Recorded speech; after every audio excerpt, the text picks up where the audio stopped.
উত্তর কোরিয়া নতুন guiding system সমৃদ্ধ 240 মিলিমিটার মাল্টিপল রকেট লঞ্চার উৎক্ষেপণে সাফল্য দাবি করেছে। বুধবার উত্তর কোরিয়ার রাষ্ট্রীয় গণমাধ্যমে তথ্য জানায়।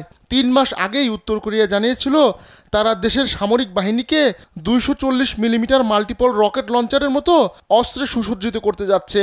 এ ধরনের রকেট দক্ষিণ কোরিয়ার রাজধানী সিওল ও এর আশপাশের এলাকায় আঘাত হানতে সক্ষম। Korean central news agency KCNA জানিয়েছে মাল্টিপল রকেট লঞ্চারগুলোর চলাচল করার এবং গোলাবর্ষণের ক্ষমতার আধুনিকায়ন করা হয়েছে, যা সব সূচকের মাধ্যমে সুবিধাজনক হিসেবে প্রমাণিত হয়েছে।